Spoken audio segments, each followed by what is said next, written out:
You are the most wonderful friend. Instinct tells me you might not be her type. To be a true leading lady in not just Hollywood but the world stage, you need to have certain things that get the attention of not just those in casting, but the fans around the world. One of those things is presence. You can have the look, you can have some acting ability, but when it's your presence that helps you go and bring attention to things, that's when you know you're doing something right. And for the woman now known as Dame Judi Dench, she absolutely has a presence about her that has made her iconic even to this very day. Allow us to show you Judi Dench, then and now. Be sure to like the video and subscribe to the channel. Her early life and time in theater. Judith Olivia Dench was born in Hemworth, York in 1934, and from a very early age, she seemed destined to go and be one of the best actors that her country had ever produced. Through her parents, Dench had regular contact with the theater. Her father, a physician, was also the GP for the York Theater, and her mother was its wardrobe mistress. Due to this, many actors of the theater would actually go and be a part of their home for a while. Because of her connections to the theater, she wanted to be a part of it herself, and even performed on a non-professional basis for a few productions. Though she initially trained as a set designer, she became interested in drama school as her brother Jeff attended the Central School of Speech and Drama.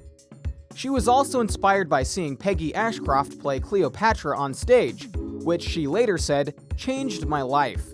She later went to school for acting, based in the legendary Royal Albert Hall, and there she went and not only was one of their top students, alongside Vanessa Redgrave, but won multiple acting awards there and was given the highest honor of Outstanding Student.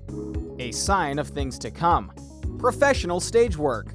While many like to associate Judi Dench with her work on film and TV, the fact of the matter is that her bread and butter, and the thing she loves to do the most, arguably, is being on stage.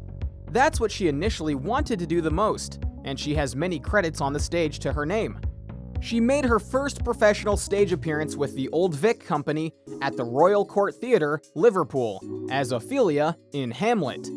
She remained with that company for 4 seasons, meaning seasons of how many shows they do during a year, and played many great Shakespearean roles across many plays. It was also with this company that she went and toured places like the United States and Canada. She joined the Royal Shakespeare Company in December 1961, which is a big-time deal in stage work for the record.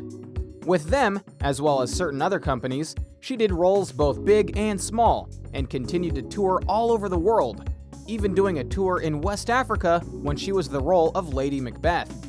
First TV and film roles.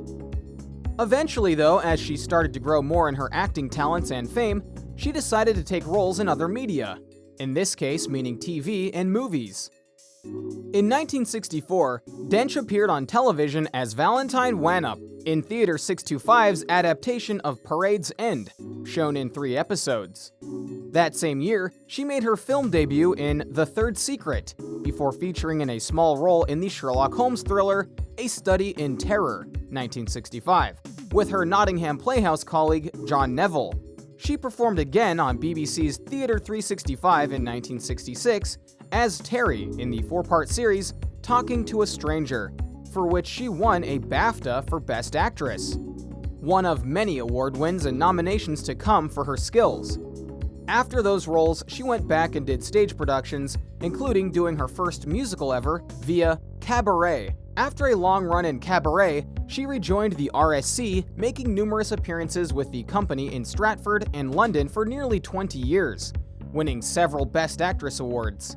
In short, she was a true pleasure on stage, but in terms of true worldwide fame, she had to go and get a license to kill. M.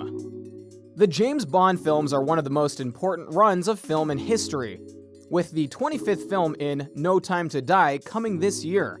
But during a key lull in the films, the heads of the franchise decided it would be a great idea to recast the typical male character of M, the head of MI6, to a female character, played by Judi Dench. Now, before you blast the producers for trying to make a big movie to please people, her character as a whole was based on the real-life head of MI5 in Dame Stella Rimington. She would go on to play M throughout the Pierce Brosnan run and into the Daniel Craig run before eventually dying, in character, in the beloved film Skyfall. Many praised Judi Dench for her role in the series, and many were sad to see her go.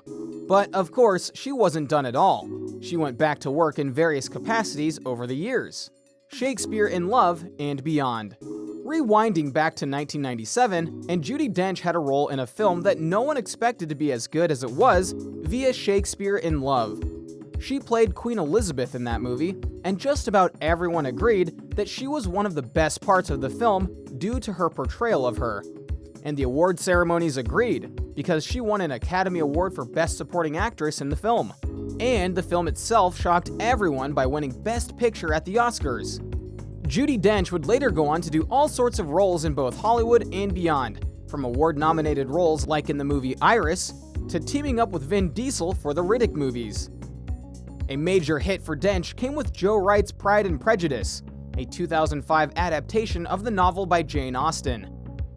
Fast forward to 2011, Dench reunited with director John Madden on the set of the comedy drama The Best Exotic Marigold Hotel, starring an ensemble cast also consisting of Celia Imrie, Bill Nye, Ronald Pickup, Maggie Smith, Tom Wilkinson, and Penelope Wilton as a group of British pensioners moving to a retirement hotel in India run by the young and eager Sunny, Dev Patel. The importance of this one film wasn't just the surprise success of it, but rather the fact that Judi Dench wasn't playing a powerful woman per se, or one who needed to be dramatic, but a woman trying to figure out what was next for her in a life that seemed over at the time.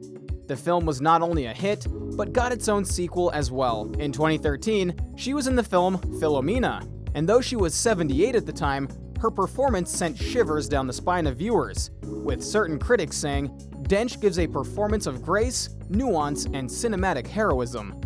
So yeah, even in her old age, Dench still had plenty to give, and she didn't stop there. The Dame in the present. Throughout the last decade, Dame Judi Dench hasn't stopped one iota in terms of her acting.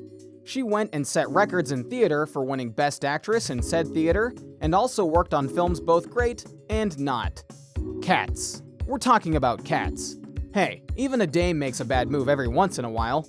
But even with those setbacks, she continues to produce and even had a film release as of 2020, with no doubt more on the way.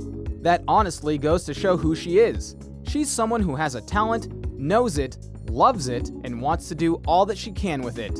Legacy. So, after hearing all of this, one does have to ask the question, what is the legacy of Dame Judi Dench? Well, in short, she's an epic lady who has performed all over the world, wowed people with her acting talent, and showed that age is nothing but a number. In Britain, Dench has developed a reputation as one of the greatest actresses in its history, primarily through her work in theater, which has been her forte throughout her career. She has more than once been named #1 in polls for Britain's Best Actor. And that's a high honor, considering that she would be going up against the likes of Maggie Smith, Ian McKellen, Patrick Stewart, Colin Firth, and more. She beat them all, multiple times. While we didn't touch on all of the awards she's gotten, let's just say they're numerous and well-deserved.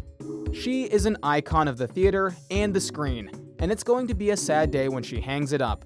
So what do you think? What do you think of this look at the life and career of Judi Dench, and how things turned from her just being an actor to being one of the most respected women in all the world? How long have you been a fan of Dame Judi Dench? Which of her roles do you think are her best, or you'll remember her for the most? Let us know in the comments below. Be sure to subscribe, and we'll see you next time on the channel.